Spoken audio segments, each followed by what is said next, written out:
Jai Hare Krishna, boa noite. Uma pergunta, bom, resumindo a pergunta,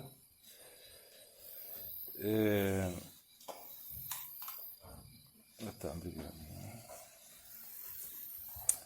Então, na realidade, como poderíamos renunciar às coisas que não são desfavoráveis à prática, mas que nós somos colocados numa situação na qual precisamos desapegar disso, né, para seguir o caminho do sadhana, né, como comodidade, estabilidade, enfim. Onde a simplicidade entra aí para que não abandonemos o sadhana e não nos deparar com empecilhos para o nosso lado relativo, né? Vemos que alguns grihastas abandonam o sadhana para tentar solucionar o relativo e vemos que eles se complicam aí quando não caímos nessa armadilha, né? Ou seja, bom, basicamente existe o devoto suanista, que o devoto que tem muitos desejos, né, materiais, ou seja, ele tem muitas coisas relativas para resolver, né, no mundo, né? O seu mundo relativo ele é muito amplo, né, o devoto suanista. E apesar que ele pratica, ele pode ter o sadhana, às vezes as demandas, né, dos seus desejos, das suas necessidades, né, complicam muito a sua vida espiritual. O devoto paranista é um devoto que, bom, o exemplo é que se dá a esses grihastas brahmacharis, né, do chamado Bhagavata, são grihastas que, bom, entregam tudo, ou seja, quando um devoto paranista que tudo que ele tem é do guru, ou seja, ele está seguindo a instrução do guru em todos os sentidos, né? Ele vive uma vida assim de muita, uma vida austera, né? Apesar de ser grihasta, porque ele está dando tudo para o guru, tudo para satisfazer o desejo mais absoluto. E o devoto Nirapkesha, que é o devoto, bom, que é o sannyasi, bom, que é o renunciante, de maneira geral, que não tem nenhum desejo assim relativo, ou seja, que realmente não se preocupa muito com esses aspectos, né? De maneira geral, são esses três tipos de devotos que o Bhaktivinoda Thakur ele descreve. Mas o devoto, no caso, um devoto que precisa harmonizar, né, o seu sadhana com a sua estabilidade relativa, né? Então, na realidade, eu acho que o sadhana ele deve ser a prioridade, ainda que você tenha desejos, né? Akama sarva kamava moksha kama udharadi, né? Trivena bhakti yogena jadeta purusha param. Ou seja, com desejos ou sem desejos, você tem que praticar o bhakti. E o sadhana é o que realmente pode salvar a sua vida, a sua existência, né? Então, isso que nós temos que pensar, né?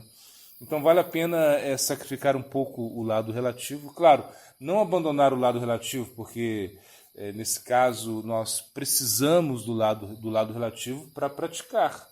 Porque se uma pessoa sente a necessidade, né, de comodidade, sente preocupação por tantas coisas, né, ele precisa, sim, se preocupar com o lado relativo. Então, ele tem que trabalhar o lado relativo, mas sem abandonar o seu ideal da prática.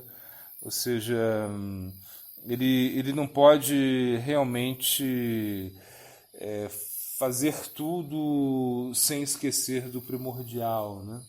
Então, por isso, ele deveria ter um número fixo, né, de volta de japa a ser cantado, né? Ele deveria se empregar, né, no estudo das escrituras, deveria, na medida do possível, se associar, né, com outros devotos que estão assim mais apegados ao lado absoluto, porque realmente isso vai mantê-lo vivo, né? Então, entende-se que por um momento da sua vida ele precisa dar muita atenção ao seu lado relativo, né? E porque ele tem muitos desejos, muitas preocupações, ou seja, o aspecto arta, esse aspecto, né, de realmente precisar, né, guardar, precisar acumular, no sentido de se proteger, né? Isso sim, isso eu acredito que é uma coisa muito positiva, né? Mas sempre com simplicidade, né? Ou seja, nós não precisamos incrementar tanto, né, o nosso lado relativo, porque se nós precisamos do lado relativo, isso já vai dar grandes problemas, assim, problemas no sentido de ter que realizar esforços para satisfazer esses desejos, né? Ou seja, claro, de certa maneira se requer uma alimentação diferenciada, preocupação com os filhos, futuro, né? Como vai ser, né? Como, enfim, porque acontece que se um devoto ele se enquadra, né, no padrão normal de uma sociedade, trabalhar 8 horas, né, ter um salário, né, ou se enredar muito, né, num empreendimento, né, ele vai com certeza ter o seu lado relativo um pouco, ou seja, o seu lado relativo vai crescer, vai se estabilizar, mas a prática do sadhana será prejudicada. Então, realmente tentar conciliar isso é a melhor maneira, né? Não perder a simplicidade, não perder o desejo de ter uma vida dedicada a Cristo, em um momento poder, né, se aproximar mais, se incrementar mais o lado absoluto, sempre deve haver esse desejo também, né, no coração do devoto, né? Ele entende que o momento que ele vive, ou seja, as suas necessidades, né, são importantes para estabilizar a sua prática, sim, mas isso não quer dizer que ele não deva praticar, né? Então, praticar de acordo com as suas condições, se pegar mais a intensidade da prática, ou seja, que ele realmente possa chorar por Krishna dentro das suas possibilidades, né? Ou seja, quando realmente entendemos, né, que nós precisamos, né, do relativo, isso significa viver uma vida onde o sadhana deve estar aí também, ou seja, não podemos, né, deixar de mão o nosso sadhana bhakti, né? Então, eu acredito que realmente não se complicar muito, ou seja, não fazer muitos planos, assim, não cair nessa armadilha da mente, né, do futuro, né, o que fazer, o que não fazer. Uma vida simples, né, uma vida digna, né, sem muitos planos materiais. Esse é o meu conselho, né, para os devotos que têm assim tantos desejos, ou seja, tem necessidades, né, que não são tantas, na realidade, né? Se uma pessoa ela está na consciência de Krishna, ela já elimina muitas das suas necessidades, as suas necessidades se tornam necessidades mais simples, né? Mas o que acontece é que, às vezes, mesmo nessas necessidades simples, uma pessoa pode se complicar muito devido à sua natureza, né? Uma vez, por exemplo, o Samaraj Prabhupada, Prabhupada Bhaktisiddhanta, né? Prabhupada Bhaktisiddhanta, ele estava explicando, né, o Bhaktirasamrita Sindhu, de Rupa Goswami, até que um momento Sri Samaraj ele fala, bom, vamos ver o que ele vai falar quando chegar naquele ponto, né, onde não se pode ter muitos discípulos, né? E ele estava tendo muitos discípulos, né? Então, quando ele chega nisso, ele explica que ele fala, um rei pode administrar todos os assuntos, né, do seu reino e ainda administrar a sua família. Mas, às vezes, uma pessoa ela não consegue nem administrar a sua família, ou seja, é mais ou menos isso que ele explicou. Então, depende da capacidade pessoal de cada um, ou seja, para administrar o lado relativo e, ao mesmo tempo, se ocupar no lado absoluto, né? Claro, eles caminham juntos, né, porque um precisa do outro, né? Mas sempre como o conselho de Cicera Maharaj, quando sempre o absoluto se choca com o relativo, você tem que dar mais ênfase ao absoluto, né? Então não é que você precisa parar de praticar, não é que você precisa parar de desejar, né? Uma intensidade na prática, não, isso tem que estar latente. E na realidade, o mais é ter uma vida menos complicada, né? Uma vida mais simples, onde as necessidades elas vão sendo deixadas a segundo plano. Ou seja, quando você entende que você nunca vai estar satisfeito, ou seja, na verdade sempre vai existir alguma coisa a mais, uma coisa além, né? Então isso nunca acaba. Então realmente ter um equilíbrio, o que você precisa mesmo, o que os seus filhos precisam, né? E entender também que não é uma questão somente de vida espiritual, porque muitas pessoas, né, são pessoas comuns, elas não conseguem, né, satisfazer, né, o seu lado relativo, né?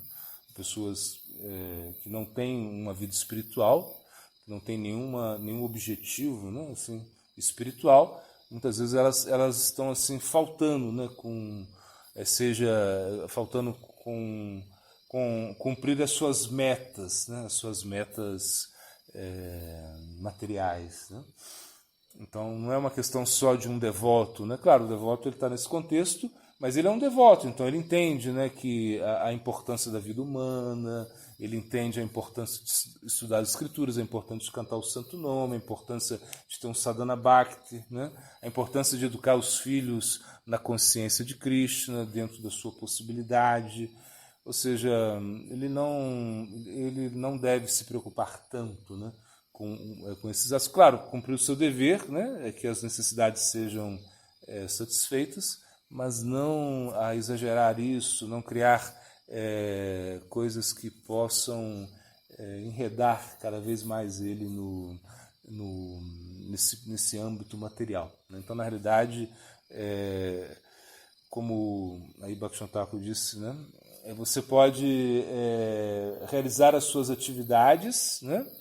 Ou seja, o seu esforço, né, para essa, pode ser um chefe de família, ele vai precisar, né, de um esforço para manter a sua família, para guardar ou seja, ter uma certa segurança, sim, claro. O Bhaktivinoda falou que isso é importante, mas não excessivamente, né? Ou seja, então é isso. Ou seja, não ter muitas ambições, assim, também não querer controlar tudo, né? Porque às vezes a gente tenta projetar muito para o futuro e isso causa muita ansiedade, né? Ou seja,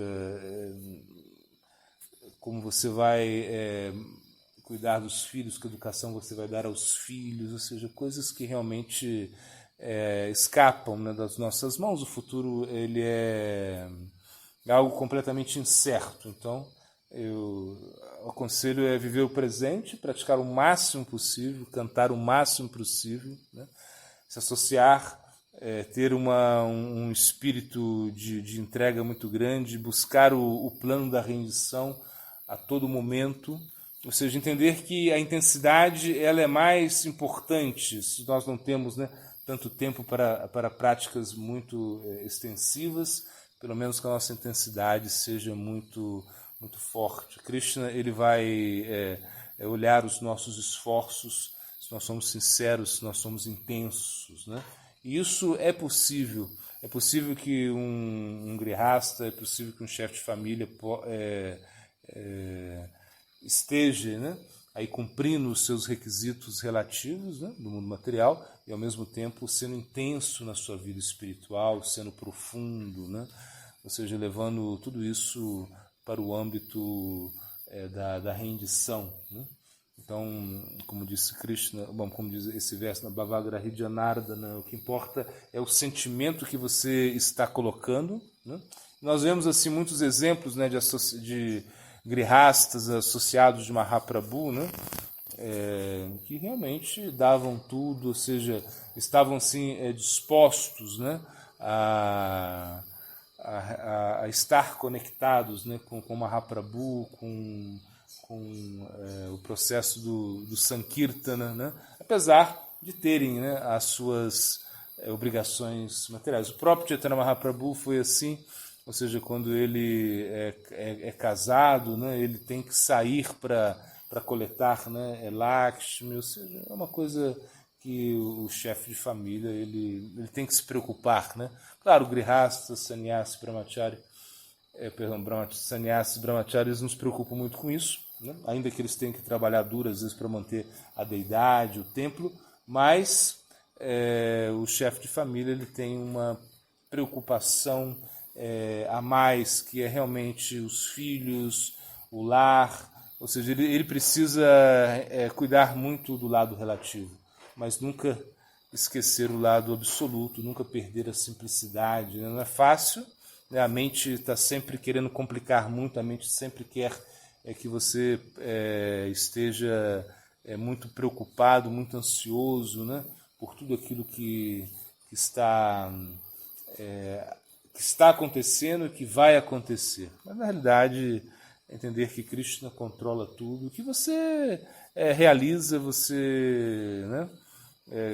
Karmani eva dikaraste mafaleshu kadachana mat karma fala ritubur, matou sangostu a karmani. Então você tem o direito, né, de realizar as suas atividades, mas você não tem o direito de querer os frutos das atividades, né? Aí Krishna fala, nunca se apegue, né, a esses frutos, você não tem esse direito, né? Então que realmente cumprir o dever, né? O dever do grihasta é manter a família e ao mesmo tempo praticar a vida espiritual, porque não tem nenhum sentido, né, se envolver demasiadamente em atividades materialistas, ou seja, em querer sempre, né, mais e mais e mais, e estar muito preocupado com o futuro, se você esquece ou se você fica ansioso e perde a tranquilidade para a prática. Então, entender que a prática ela deve ser mais importante, num certo sentido, né? Ou seja, mesmo que você até sacrifique a prática em alguns momentos, né? Por exemplo, uma mãe, né, que tem que cuidar de um filho que acorda não sei quantas vezes à noite, né? Ela talvez não consiga praticar tanto, mas mesmo assim ela vai praticar na medida da sua disposição, da sua energia em cantar, em escutar, né? Ou seja, e estar assim sempre desejando um momento onde ela possa praticar com mais intensidade, né? Então eu acredito que internamente as pessoas podem desenvolver um sentimento de intensidade, né? Ou seja, você tem que trabalhar, tem que fazer tantas coisas, então tenta, mesmo assim, cantar o Mahamantra, tenta escutar uma aula, tenta mentalmente, né, sei lá, meditar no Guru, meditar em Krishna, meditar em alguma instrução, está sempre ocupando a sua inteligência. Essa é a ideia. Se você faz isso, você vê que vai ficar muito mais fácil viver no mundo, viver o plano relativo, né? E desapegar do futuro, não ter assim muitas ansiedades, mas ao mesmo tempo se ocupando no plano absoluto. Guru Premananda.